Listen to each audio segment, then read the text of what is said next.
नमस्कार and welcome on CAPF news साथियों। Ayushman CAPF card के तहत कैशलेस ट्रीटमेंट का यूज़ आराम से सभी लोग कर रहे हैं, लेकिन फिर भी सारा पैसा कैशलेस नहीं है। कुछ अपन को बाहर से दवाइयाँ लेनी पड़ती है, कुछ जांच वगैरह है, उनको बाहर से करवाना पड़ता है, तो उनका पैसा आपको जाने नहीं देना है, उनको क्लेम करना है। काफ़ी लोग कर भी रहे हैं, लेकिन उनका पैसा क्लेम हो नहीं रहा है, ऑब्जेक्शन लग रहा है।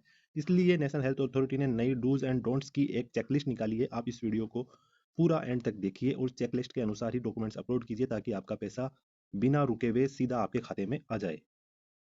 आप जो भी क्लेम करते हैं वो सीपीडी देखती है। सीपीडी बोले तो क्लेम प्रोसेसिंग डिपार्टमेंट। ये कहती है पहले पॉइंट के अंदर कि आपको रेफरल स्लिप जरूर लगानी है। रेफरल स्लिप जो सीएपीएफ का डॉक्टर है, जैसे सीआरपीएफ, बीएसएफ, सीआईएसएफ, इनके जो डॉक्टर्स होते हैं वो जो रेफर करते हैं प्राइवेट हॉस्पिटल में, उसकी रेफरल स्लिप लगानी है। या CGHS hospital, government hospital, private hospitals में करते हैं, वो भी आपको लगानी है। दूसरा ये कहता है कि सभी लोग आयुष्मान सीएपीएफ कार्ड के तहत अपने आधार और डिपेंडेंट्स कार्ड को चेक करवा चुके हैं, मल्टीपल टाइम्स में वेरिफिकेशन करवा चुके हैं। तो आपको वो अपलोड करने की कतई आवश्यकता नहीं है, क्योंकि वो बीआईएस के टाइम L1 L2 में आपने करवा दिया है। L1 L2 के यदि आप समझते नहीं है तो उसके ऊपर अपन ने सेपरेट वीडियोस बना रखे हैं। L1 ही नेसेसरी है, L2 सभी के लिए नेसेसरी भी नहीं है। तीसरा पॉइंट ये कहता है कि जो क्लेम प्रोसेसिंग डिपार्टमेंट है वो चेक करेगा आधार बेस्ड वेरिफिकेशन। जो डाउटफुल केसेस है उनके लिए, सभी के लिए नहीं चेक करेगा, यानी क्रॉस चेक कर सकता है वो, लेकिन डाउटफुल केसेस के लिए यदि आप डाउटफुल केसेस की कैटेगरी में आएंगे तो करेगा। इसलिए आप इस वीडियो के तहत ही क्लेम रेज करें। और मैंने प्रैक्टिकल वे के अंदर अलग वीडियो बना दिया है, और यदि आप चाहते हैं कि दूसरा वीडियो और बनाए तो हमें कमेंट बॉक्स में डाल दीजिएगा, हम अच्छे से आपको स्टेप बाय स्टेप सिखाते हुए बना देंगे। और अगला चौथा पॉइंट ये कहता है कि यदि एक बार पेशेंट रेफरल स्लिप बना लेता है, फिर अंडरगोइंग ट्रीटमेंट के तहत जो भी खर्चा वो वहन करता है, बाहर से करता है, मेडिसिन पे, इन्वेस्टिगेशंस के ऊपर, उसको कर सकता है। यानी केवल रेफरल पीरियड के, ऐसे नहीं अभी रेफरल पीरियड लिया है लेकिन दवाइयाँ पहले की हम क्लेम करने के लिए डाल दी कि हमने ये पहले ली थी बिना किसी डॉक्टर की सलाह के, इसलिए इसलिए प्रिस्क्रिप्शन आपको पक्का अपलोड करनी है। पांचवा पॉइंट बिल्कुल सिमिलर है कि रेफरल पीरियड के दौरान ही खर्च किए गए दवाइयों और इन्वेस्टिगेशन के पैसे को ही आप अपलोड कीजिए। और छठा पॉइंट बहुत इंपॉर्टेंट है, इसको आप सुनिए आराम से, कि जो भी आप मेडिकल सेंटर से बिल वगैरह लेते हैं उनकी जो जीएसटी इनवॉइस है वो वाले बिल ही अपलोड करें। ऐसे नहीं कि बिना जीएसटी नंबर जरूर जांच ले, जिस जहां भी मेडिकल सेंटर से आप लेते हैं जो बिल होता है उसी को अपलोड करना है, उन्हीं का पैसा आएगा, वरना सीपीडी उसको रिजेक्ट कर देगा। ऑब्जेक्शन भी नहीं लगाएगा, भाई इसके ऊपर ऑब्जेक्शन है वो सीधा रिजेक्ट कर देगा, इसलिए जीएसटी वाला ही बिल लगाए। सातवां पॉइंट ये कहता है कि जो जीएसटी बिल होंगे, क्योंकि उसी जीएसटी रेट के अनुसार ही आपको पैसे दिया जाएगा। आपने चाहे से सस्ती दवाइयाँ ली हो या आपने महंगी दवाइयाँ ली हो, जो स्लिप जीएसटी वाली होगी बिल की, मेडिकल सेंटर की पर्ची की, उसकी जो जीएसटी रेट होगी उसी के अनुसार आपके बिल पास किए जाएंगे। और आठवां पॉइंट आपको कहता है कि आपके जो रेफरल पीरियड है उसी के दौरान खर्च किए गए हुए ट्रीटमेंट के ऊपर पैसे उन्हीं के बेनिफिशियरी को अपलोड किए जाएंगे। नौवां पॉइंट ये कहता है कि जो आप बिल करेंगे क्लेम, उनके ऊपर यदि कोई डिस्काउंट वगैरह होगा सीजीएचएस रेट के ऊपर, उन्हीं के अनुसार आपको क्लेम मिलेगा। डिडक्शन खुद सीपीडी करके ही आपको पैसे देगी।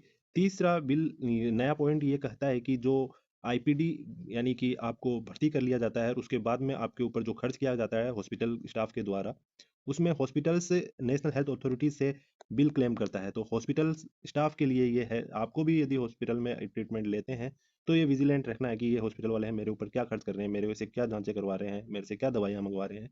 इन चीज़ों पे की आपको आई रखनी है, क्योंकि आप जब वहाँ से छुट्टी लेंगे, आपको बाहर छुट्टी दिया जाएगा, तब आपके पास से सारों बिल्स के ऊपर सिग्नेचर वगैरह करवाए जाएंगे। तो इनके लिए है ये, आप चाहें तो इसको छोड़ सकते हैं, हॉस्पिटल स्टाफ के लिए है ये। उन्हें भी ये कहा गया है कि रेफरल आपको हॉस्पिटल स्टाफ को अपलोड करना पड़ेगा। हॉस्पिटल स्टाफ अपने बीआईएस पोर्टल से अलग से अपलोड करते हैं सारे डॉक्यूमेंट्स वगैरह। आगे हॉस्पिटल स्टाफ को ये कहा गया है कि यदि आपने पेशेंट को भर्ती किया है तो उसका एक इमरजेंसी सर्टिफिकेट, यदि आपने बिना रेफरल लेटर के उसको भर्ती किया है तो उसका एक इमरजेंसी सर्टिफिकेट अपलोड करना पड़ेगा। वो उसी हॉस्पिटल के स्पेशलिस्ट है, वो बना के देंगे। यदि ये आपको भी लेना है इमरजेंसी सर्टिफिकेट, यदि आप बिना रेफर के गए हैं और फिर आपने खर्च किया है और उसको आप क्लेम करना चाहते हैं। अगला पॉइंट भी बहुत इंपॉर्टेंट है, ये खुद के लिए भी है, हॉस्पिटल के अलावा खुद के लिए भी है। कई हॉस्पिटल्स 1 लाख से ज़्यादा का यदि खर्च करते हैं, 5 लाख तक का या 5 लाख से अबाउ, तो उनको 7 दिन आपको भर्ती दिखाना पड़ेगा। इसलिए आप देखते होंगे आयुष्मान हॉस्पिटल में आप जाते हैं तो 7 दिन से अबाउ लगभग वो लोग आपको एडमिट रखते हैं, क्योंकि वो ज़्यादा बिल जनरेट करते हैं और उसको क्लेम करते हैं। तो यदि आपका 5 लाख से ऊपर का यदि वो बिल बना रहे तो आपको पक्का 7 दिन तक रखेंगे। उस अगले पॉइंट है कि जो नया बच्चा कोई जन्मता है किसी डिलीवरी केस के अंदर, आपका बेनिफिशियरी एडमिट होता है तो नए जन्मे हुए बच्चे का अभी तक आयुष्मान कार्ड बना नहीं होगा, आधार कार्ड वगैरह बना नहीं होगा, उसके ऊपर जो खर्च किया गया है वो पैसा उसकी माँ के आईडी के ऊपर से क्लेम करना पड़ेगा, उनकी माँ के ऊपर ट्रीटमेंट के तहत के ऊपर देखा जाएगा। उसके बाद लगभग सारे पॉइंट कॉमन हैं। एक ये है हॉस्पिटल स्टाफ एक सेटिस्फेक्शन सर्टिफिकेट आपसे साइन करवाते हैं कि हमारे हॉस्पिटल में आपका जो ट्रीटमेंट किया गया है उसमें आप सेटिस्फाई है। ये पक्का हॉस्पिटल वाले करवाते हैं और उसके बाद में ही वो अपलोड करते हैं, तभी उनका सीपीडी क्लेम प्रोसेसिंग डिपार्टमेंट उनका बिल क्लेम करता है। चलिए साथियों, अब बात कर लेते हैं आईपीडी ट्रीटमेंट के तहत आपने जो पैसा खर्च किया है उसको क्लेम करने के लिए आपको क्या क्या ज़रूरत है। उसके लिए भी आपको साथियों रेफरल लेटर की आवश्यकता है। जो रेफरल लेटर किसी भी सीएपीएफ डॉक्टर या सीजीएचएस डिस्पेंसरी से आपने बनाया है। इमरजेंसी सर्टिफिकेट की सकता हो सकता है, ये आपको पक्का लेके आना है। इमरजेंसी सर्टिफिकेट आपको केवल स्पेशलिस्ट डॉक्टर ही बना के देगा, सीएपीएफ के डॉक्टर स्पेशलिस्ट डॉक्टर नहीं है। यदि आपने आईपीडी के अंदर 5 लाख से ज़्यादा का खर्च किया है तो आपको 7 दिन से ज़्यादा का एडमिटेंस दिखाना पड़ेगा कि 7 दिन से ज़्यादा आप एडमिट रहे हैं हॉस्पिटल के अंदर। ये आपको पक्का दिखाना है, वो आपका डेट ऑफ एडमिट और डेट ऑफ डिस्चार्ज इसके तहत साबित हो जाएगा। यदि आपने नए बच्चा जो जन्मा है उसके ऊपर जितना भी खर्च किया है उसको यदि आप क्लेम करना चाहते हैं तो वो आपको मदर जो है बेनिफिशियरी उसके नाम पे करना पड़ेगा, क्योंकि नए बच्चे का भी आधार कार्ड वगैरह नहीं बना है, उनका आयुष्मान कार्ड नहीं बना है, तो उनके जो खर्च किए गए हैं उनके बिल किए गए हैं वो मदर के नाम बनेंगे। और सभी जो बिल्स वगैरह होते हैं वो उनको सिग्नेचर करना है, उनको आपको अटेस्टेड करना है, अपने सेल्फ अटेस्टेड लिख के सिग्नेचर करके आप फॉरवर्ड कर देना है। आयुष्मान सीएपीएफ कार्ड की कॉपी लगानी है। और ये सारे डॉक्यूमेंट्स आपको अपलोड करने के बाद में सीपीडी की तरफ से कोई भी क्लेम रेज करने में दिक्कत नहीं आएगी, वो ऑब्जेक्शन नहीं लगेगा। सो साथियों, ये थी एक इंपॉर्टेंट जानकारी। आपको कैसी लगी, कोई दिक्कत है तो हमें कमेंट बॉक्स में जरूर बताइएगा। मिलते हैं कोई अच्छी जानकारी के साथ अगले वीडियो में साथियों, तब तक के लिए जय हिंद, जय भारत।